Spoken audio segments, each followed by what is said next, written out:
Madam President, I rise to address the issues regarding the COVID crisis. And as we know, the COVID crisis is a public health crisis, which has led to an economic crisis and, in turn, an educational crisis. Today, I'm going to speak about an aspect of the economic crisis, specifically state and local governments, which have had to shut down their economy and, in turn, have lost all the tax revenue that they otherwise would receive.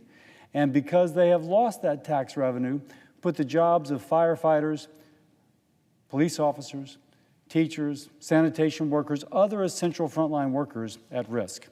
So let me proceed.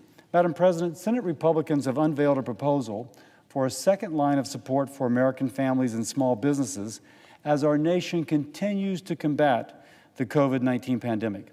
The virus is an unprecedented challenge, but we shall overcome. And the HEALS Act attempts to do that.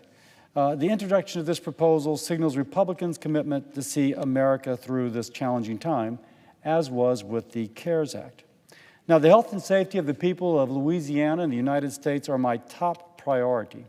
And the HEALS Act, as with all major bills, is a starting point of negotiations to build consensus among members of both parties for the best path forward. Now, the HEALS Act includes stimulus checks for Americans, support for small businesses, billions to help schools reopen, and while these are critically important to economic recovery, so too are the essential services provided by states and local communities. I'm talking about police officers, firefighters, teachers, sanitation workers, other municipal workers, and because of this economic lockdown, state and local government have seen their tax base erodes, which threatens their ability to keep these very people we need employed, these people who keep our communities running. I don't want to see, for example, a situation where city/police budgets force layoffs of those who put their lives in line to keep us safe. That's why Congress should include additional relief for state and local communities in this relief package. Senator Bob Menendez and his staff has been a wonderful team to work with, and I have offered a bipartisan proposal called the SMART Act to help communities through this pandemic, and I'm privileged to be joined today by Senator Menendez and Senator Collins to speak on his behalf. The SMART Act calls for $500 billion in funding for state and local government, and it would be dispersed in thirds. One-third based on a state's population. Clearly, California needs more than Alaska. One-third is based upon COVID-19 impact. My state has had one of the highest per capita incidences of coronavirus infection. We've been terribly impacted. And one-third is based upon revenue loss, which again, my state, as well as the states of my colleagues, have been very impacted. It is a fair formula that prioritizes funding to the hardest hit. The need is great. S&P Global released a report detailing the state's susceptibility to fiscal distress in a COVID-19 recession. 38 states had a high or very high risk of economic exposure.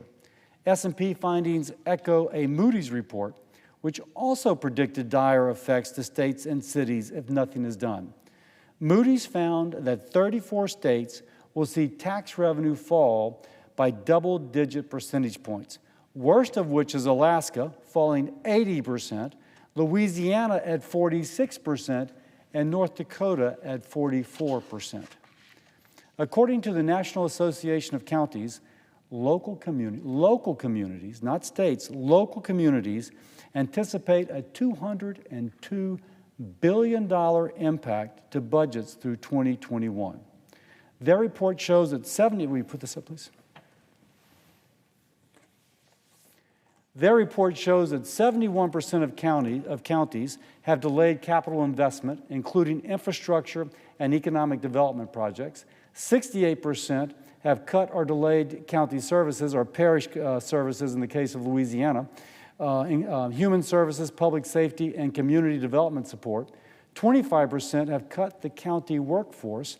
Moody's estimates that 1.3 million have already been laid off, and an estimated 1.4 million more state and parish and county workers and municipal workers will be laid off in the coming fiscal year. And then 66% of counties receiving the CARES Act Coronavirus Relief Fund have either indicate that the funding will not cover the COVID-19 budget, or they are uncertain if the budgetary impacts will be covered. This is the impact to what has happened. By the way, we spoke earlier of $202 billion, and this is how the breakdown is in terms of lost revenue, lost state funding, et cetera. The impact upon state and county and municipal governments is huge. All told, the National Association of Counties predicts a loss of 4.9 million jobs and $344 billion lost in GDP. It does not have to be that way. We can save jobs for police officers, firefighters, teachers, and others by including state and local support in the act that we are considering. As I mentioned before, Louisiana, my state, is facing serious shortfalls. We are still struggling with a second wave of COVID cases. Yesterday, we had the #1 per capita incidence of coronavirus. The state is having to continue in a phase 2 lockdown which strains not only my folks in Louisiana, but also the revenue of the local communities where they would otherwise spend their money. Now, folks back home know consequences if they don't receive support.